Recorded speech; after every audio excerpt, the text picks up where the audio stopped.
ഇതെന്റെ മോളാണ്. ആദിഭദ്ര എന്നാണ് മോളുടെ പേര്. മോൾക്ക് ഇപ്പൊ 8 വയസ്സായി. ഹൈഡ്രോസഫാൽസ് എന്ന് പറഞ്ഞൊരു അസുഖമാണ് മോൾക്കുള്ളത്. എറണാകുളം അമൃത ഹോസ്പിറ്റലിൽ ട്രീറ്റ്മെന്റ് എടുത്തുകൊണ്ടിരിക്കുകയാണ്. ഒരു കണ്ണിന് കാഴ്ചയൊക്കെ പോയി, പൂർണ്ണമായിട്ടും പോയി കണ്ണിന്റെ കാഴ്ച.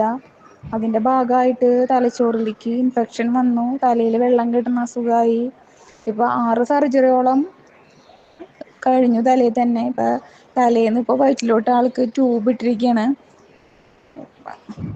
ഈ 6 സർജറിക്കും ഞങ്ങൾക്ക് ഒരുപാട് പൈസ ചെലവായി.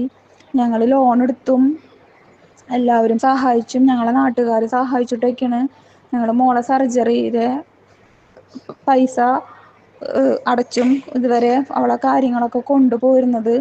ഇപ്പോൾ മോൾക്കിപ്പോൾ എമർജൻസി ആയിട്ട് 2 സർജറി പറഞ്ഞിരിക്കണേ. അതിൽ ഒരു സർജറി കഴിഞ്ഞു. അതിൻ്റെ പൈസയും കാര്യങ്ങളും ഇവിടെ പെൻഡിങ് നിൽക്കണ്.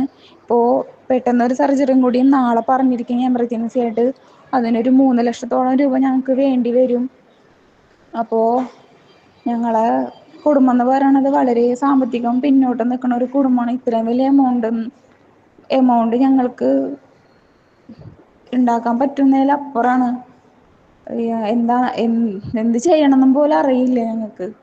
അപ്പോൾ ഈ വീഡിയോ കാണുന്ന സന്മനസ്സുള്ളവർ എൻ്റെ മോൾക്ക് വേണ്ടിയിട്ടൊരു ഹെൽപ്പ് ചെയ്യണം, ഒരു കൈത്താങ്ങായിട്ട് നിൽക്കണം. ഈ വീഡിയോ കാണുന്ന ആരായാലും എൻ്റെ മോളൊന്ന് സഹായിക്കണം. അവൾക്ക് സർജറിക്ക് വേണ്ട കാര്യങ്ങളെല്ലാം ഈ വീഡിയോ കാണുന്ന ഉള്ളവരൊന്ന് ഞങ്ങളെ ഹെൽപ്പൊന്ന് ചെയ്യണം. ഞാൻ